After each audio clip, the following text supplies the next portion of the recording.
Meu nome é Antônio Carlos Lopes, sou professor de Clínica Médica da Unifesp, Escola Poli de Medicina, e diretor acadêmico do Hospital Militar da área de São Paulo. E além disso, sou diretor acadêmico do Hospital Militar da área de São Paulo. Essa doença viral tem sido motivo de muita controvérsia, tem sido motivo, inclusive, de verdadeiros exercícios de farmacologia. Isso leva a uma confusão muito grande na prática médica. Vou começar expondo um aspecto muito importante que mostra que é uma doença viral com característica um pouco diferente das outras que nós encontramos na prática médica diária. Temos pacientes graves que são internados em uma UTI e que moravam com a esposa, com os filhos, e esses não apresentaram a doença e nem a presença do vírus. Vejam que interessante. Alguns pacientes têm o vírus e não têm a doença. E outros pacientes são aqueles que desenvolvem a doença na forma leve e na forma grave. Não basta dizer que depende apenas da carga viral. É preciso que se interprete o que acontece. Na medicina, tudo que ocorre precisa ter uma explicação. Qual seria então essa explicação? Por que indivíduos que entram em contato com pacientes contaminados, com pacientes doentes e que não desenvolvem nem a presença do vírus no seu organismo? Isso ocorre porque as células do organismo possuem uma molécula chamada receptor. Esse receptor é geneticamente determinado. E o vírus, quando chega, adere a esse receptor e daí vem então as consequências da sua ação. Se não houver esse receptor, o vírus não adere à célula, então a doença não vai ocorrer. Isso é muito importante que se interprete dessa forma. De tal forma que há um fator genético atrás disso.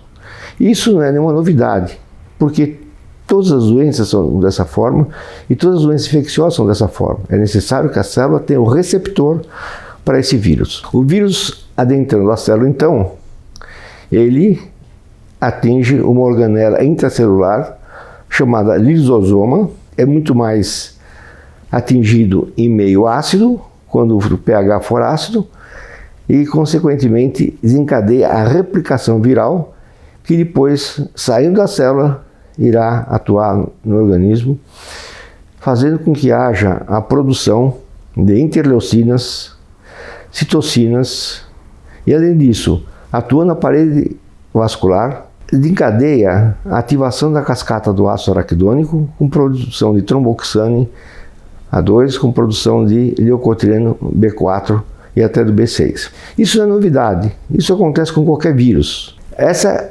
quantidade de interleucinas que é liberada é que será responsável por todas as manifestações clínicas da doença. Quanto mais interleucina presente, maior será a gravidade. E isso depende então do número de receptores que estavam disponíveis para o vírus aderir então a eles na superfície da célula e desencadear esse processo todo. De tal forma que não se imagina que o vírus acarretará dor muscular, porque ele vai no músculo e faz doer. Que vai ao pericárdio, ao miocárdio, acarreta alterações cardíacas. Que vai ao cérebro. Não vai se encontrar o vírus nessas estruturas.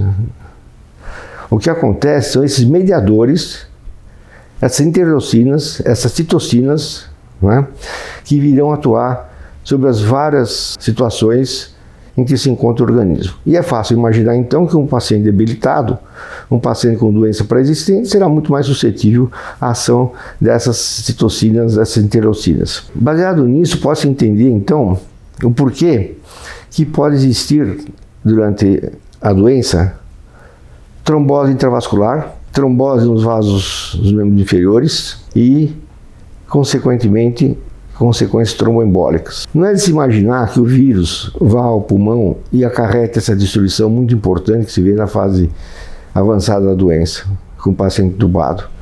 São realmente as interleucinas que vão lá e destroem o pulmão do paciente. Isso acontece em todas as doenças, não é uma novidade. Só que na coronavírus isso é muito mais agressivo, porque o vírus é mais agressivo. E, consequentemente, as interleucinas liberadas são muito maiores e talvez até com uma ação predileta por determinados órgãos. Consequentemente, é preciso que se entenda que o tratamento tem que ser o mais precocemente possível. Tem que se destruir o vírus o mais precocemente possível, para que ele não atinja as células produtoras de interleucinas, né? Para que esses macrófagos não fiquem ativados por muito tempo e, consequentemente, a doença seja mais branda e mais facilmente tratada clinicamente. Essa virose é uma doença clínica e, como uma doença clínica, é tratada dessa forma, né? Como uma doença clínica igual tantas outras que aparecem por outros germes. É uma doença clínica que exige a presença do clínico, de um infectologista e de um intensivista, muitas vezes, quando o paciente vai para uma terapia intensiva e necessita de um tratamento mais intenso e mais pronto em relação às suas consequências clínicas, do seu quadro clínico. Portanto, não se espera encontrar o vírus no músculo porque está doendo, no pericárdio e miocárdio porque está comprometido, no sistema nervoso. Pode até ter o vírus lá, mas ele não é responsável por tudo isso. Isso se baseia no que se conhece de fisiopatologia. A fisiopatologia é fundamental para se entender o que ocorre e ela é a mesma nas doenças todas. O mecanismo é o mesmo. As consequências são um pouco diferentes, às vezes muito diferentes. Não há assim uma diferença muito grande. E hoje a gente sabe tudo isso baseado na biologia molecular, que tornou a interpretação dos fatos clínicos, da fisiopatologia e da etopatogenia das doenças muito mais simples, que se aplica a todas praticamente. De tal forma que fica muito mais fácil o raciocínio que está acontecendo. O que eu estou dizendo não é nada de novidade, nem eu estou inventando. Isso é o que existe realmente de conhecimento de fisiopatologia de uma doença viral quando atinge o organismo.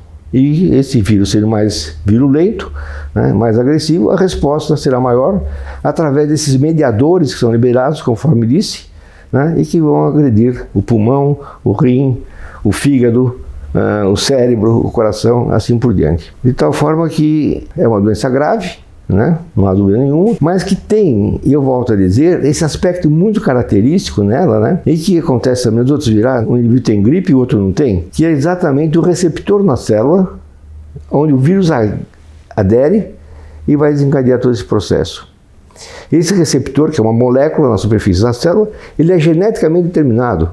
Então é por isso que tem pessoas que entram em contato com o vírus e não tem absolutamente nada, independente de uma carga viral grande. Tem outros que desenvolvem uma doença mais fraca, mais leve, e tem outros que têm uma doença muito grave, e como citei o caso de alguns pacientes que a gente tem visto, que um elemento da família tem a doença grave, e os outros que estão em contato direto não têm nem a presença do vírus. Ou se tiver a presença do vírus, esse vírus será totalmente inócuo naquele paciente. Então isso é muito importante, esse conhecimento, esse eixo fisiopatológico, para que se possa entender a doença e não se saia falando bobagem por aí, como acontece frequentemente. Um verdadeiro exercício de farmacologia e exercício, então, de tentar se preocupar com a via final, que é exatamente o doente na UTI. O que é muito interessante é que quando aparece um medicamento já antigo e o médico não o conhece, ele vai direto nos efeitos colaterais, porque é o que compromete na prescrição. Vai ver qual é a prescrição e não se preocupa em saber o porquê das coisas. O diagnóstico tem que ser feito baseado na fisiopatologia, naquilo que foi dito, e não na semelhança. Porque podemos pegar um caso de coronavírus com um quadro clínico semelhante de uma gripe comum. Então é preciso que o diagnóstico não seja feito por semelhança, mas baseado no mecanismo da doença, e é aí que se diferencia os médicos, né? O que diz o tratamento, nós não temos um ainda. Israel conseguiu isolar o vírus, aliás, melhor dizendo, o anticorpo monoclonal, porque vem de uma célula só. Outros estudos encontraram anticorpo policlonal, porque vem de várias células. Realmente o monoclonal é mais importante. E essa vacina, que é a grande esperança, parece que já está num caminho bastante firme. Como fazer então a prevenção dessa doença? A prevenção é clássica, estão cansados de ouvir falar, que é basicamente o isolamento social, a distância das pessoas de 2 metros pelo menos, quando estão caminhando, o uso das máscaras o tempo todo, lavar as mãos com água e sabão da forma adequada, ou com álcool em gel da forma também adequada. Poucas pessoas estão lavando a mão corretamente, então é preciso que se atente a isso, né? Lavar corretamente as mãos várias vezes por dia, não colocar as mãos nos olhos, no rosto, na boca, e dessa forma nós temos uma maneira de prevenção adequada, que é o afastamento de pessoas que possam estar contaminadas, isso é o bom senso, e além disso, essa medida de higiene, que é fundamental, e não basta lavar a mão uma vez por dia, tem que lavar várias vezes por dia, com água, sabão, e aí nisso aplicar o álcool em gel. Isso é fundamental. Não existe nenhuma droga preventiva para isso. O que nós temos hoje, realmente de concreto, é preciso que se diga, já foi liberado pelo Conselho Federal de Medicina este mês, ou final do mês passado, que é o uso da cloroquina. Mas se formos analisar a literatura, vamos ver que no livro do Harrison, um grande tratado de medicina, na década de 50 e 60, ele já falava na cloroquina como uma dose antiviral. E além disso, vieram depois alguns estudos mostrando que ela tem uma ação também imunomoduladora. E mais recentemente, saiu agora publicado na Itália, quer dizer, um trabalho feito na Itália, que a cloroquina teria uma ação também preventiva, pela sua ação imunomoduladora. Nós não acreditamos nessa ação preventiva da cloroquina, né? Pode até ser que venha a ser verdade, mas no momento não estamos autorizados a usar a cloroquina como forma preventiva da doença. Porém, ela é fundamental no tratamento da doença. Diante do primeiro sintoma, feito o diagnóstico, deve-se utilizar a cloroquina. Eu prefiro a hidroxicloroquina, na dose de 800 mg por dia, por 2, 3 dias, depois reduz-se a dose a 1 comprimido por dia, de 400 mg. E o tempo que vai ser utilizado é o tempo que o médico deve julgar. Não existe protocolo para isso. Hoje estamos na fase do doutor protocolo. Não tem. Isso é o tratamento clínico e a experiência vivida à beira do leito, a experiência que se adquiriu ao longo dos anos é fundamental para que se trate de uma doença como essa. Fala-se de efeitos colaterais da cloroquina. Eu particularmente uso cloroquina desde que me formei há 40 anos para malária, numa época que tínhamos muita malária em São Paulo.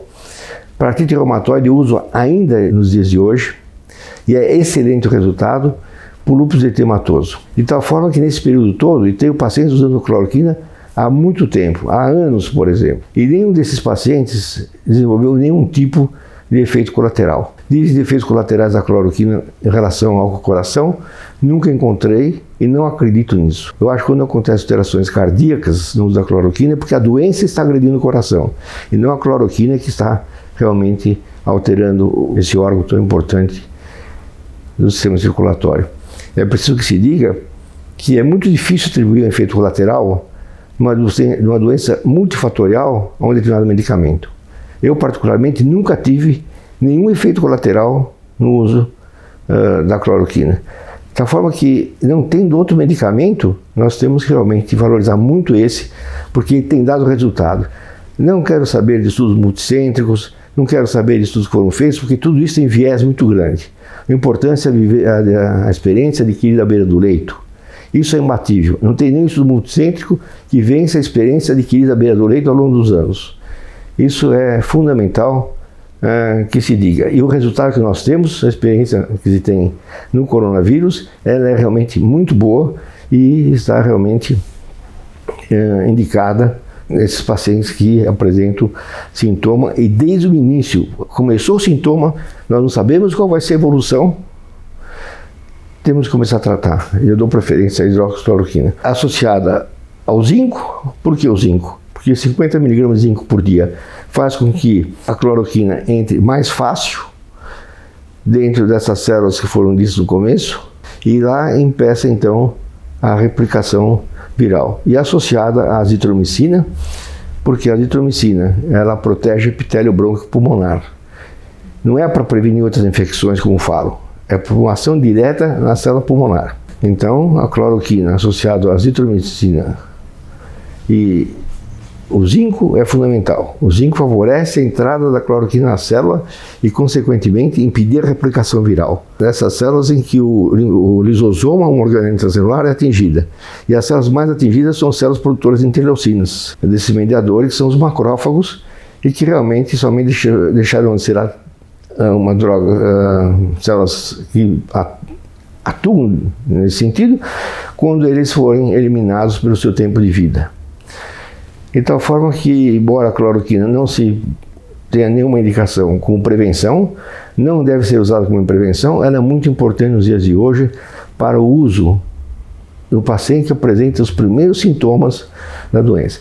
Não adianta usar a droga, embora possa utilizar, com o paciente com o pulmão todo lesado, porque ela não tem ação regeneradora de tecido, ela é antiviral.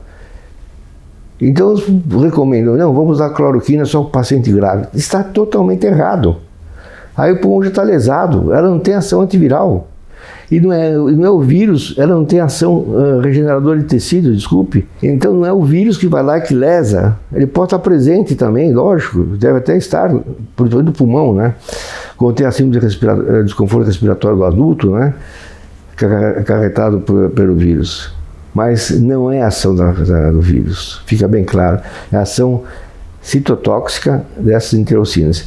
E é tão verdade que em outras doenças, virais inclusive, nós temos lesões pulmonares importantes e que não são acarretadas diretamente pelo vírus, porque trabalhos mostraram que o vírus não está presente.